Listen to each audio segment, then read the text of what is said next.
story is different from most because I had to undergo a bone marrow transplant when I was just 6 months old. And now I have pulmonary fibrosis, which is a serious lung disease, and my lung capacity is now only 20%.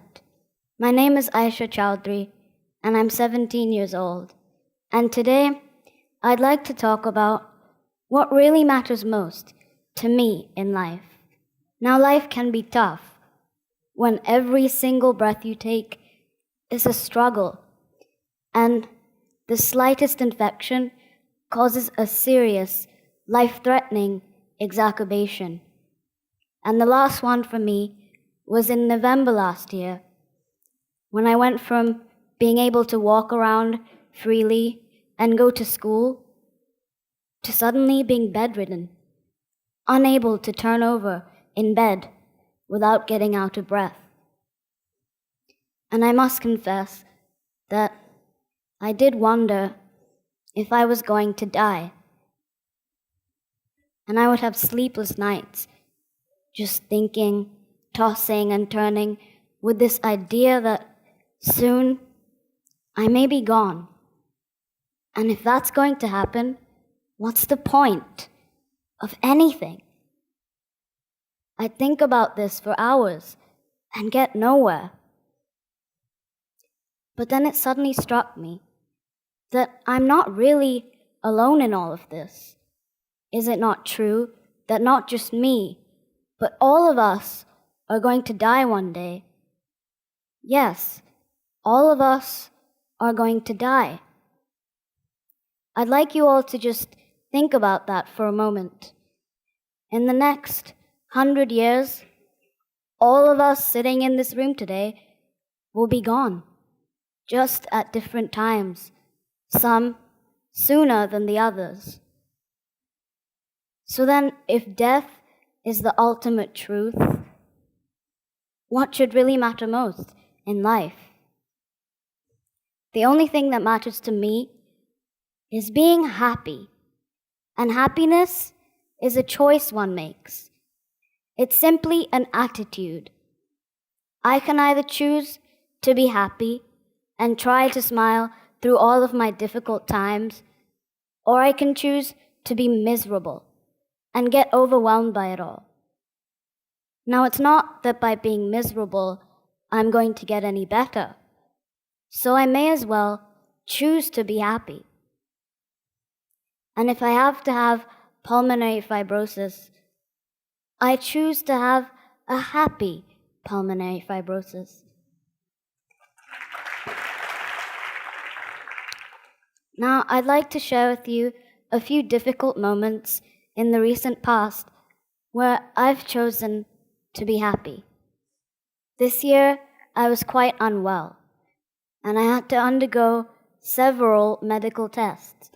And one such test was a sleep study, done to check if my oxygen levels were okay when I sleep. And this picture was taken right before the study.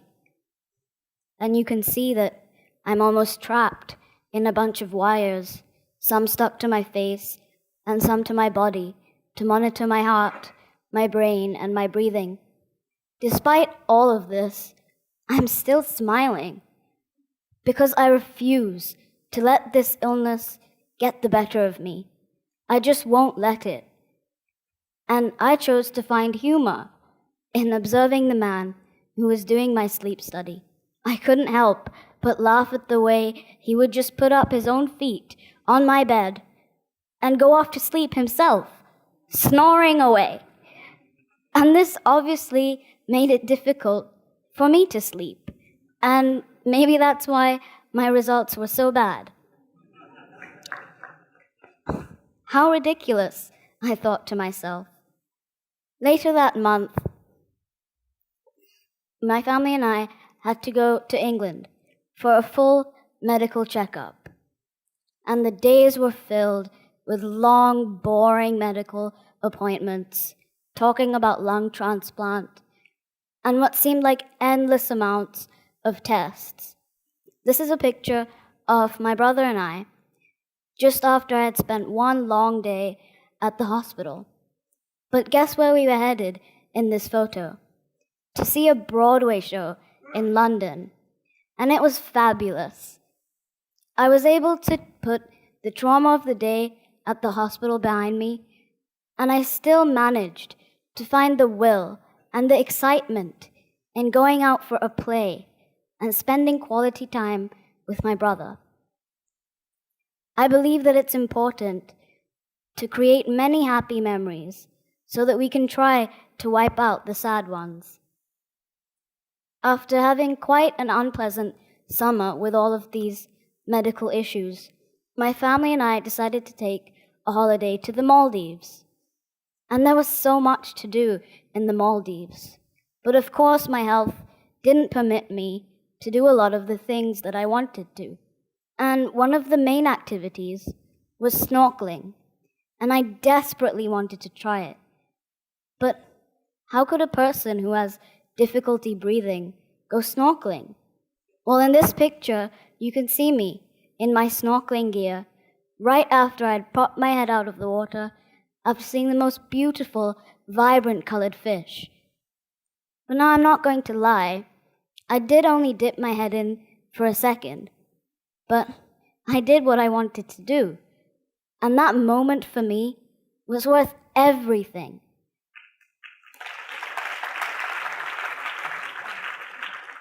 And I felt extreme happiness and was even surprised at myself for doing something that everyone wasn't sure was really possible. So happiness is clearly a choice one can make, no matter what, no matter where. You can find it if you look for it. In fact, Tom Wilson once said, "A smile is happiness that you can find right under your nose." I feel that happiness is also doing what you truly love.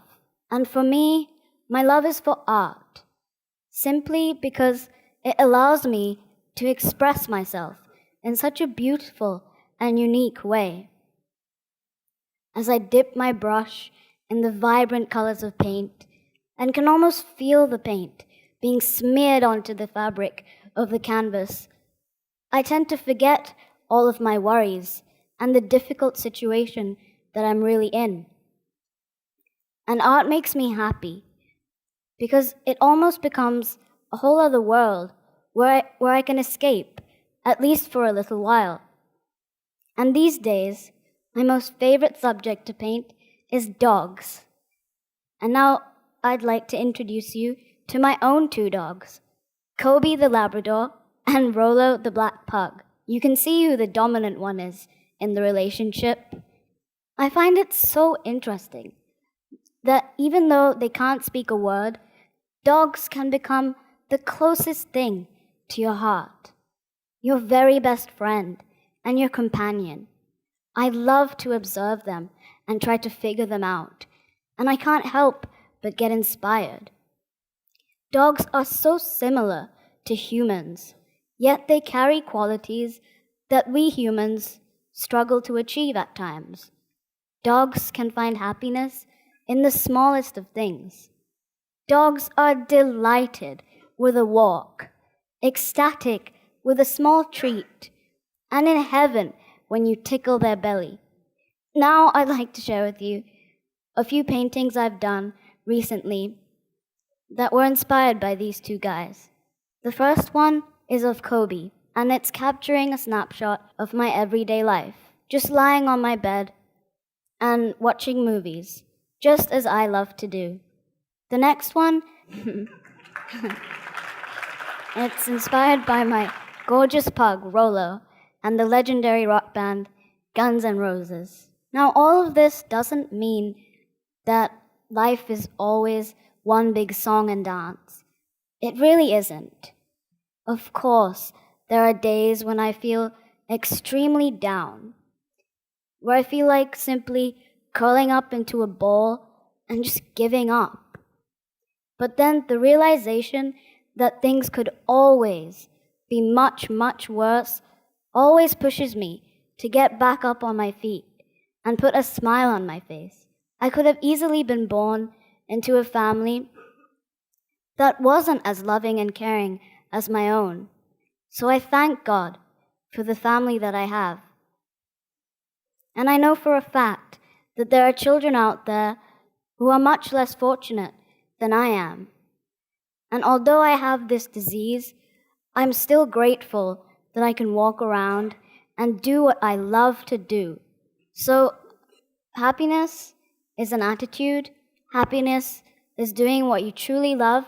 And I feel that happiness can only come from acceptance. I accept who I am. I accept where I'm at. And I accept the challenges that I'm battling with today. And I'm even more determined to make the most of this wonderful gift of life that God has given me. As Anderson once said, enjoy life. There's plenty of time to be dead. So I really hope that all of you enjoy your lives with as much happiness as you can possibly find. Thank you for listening.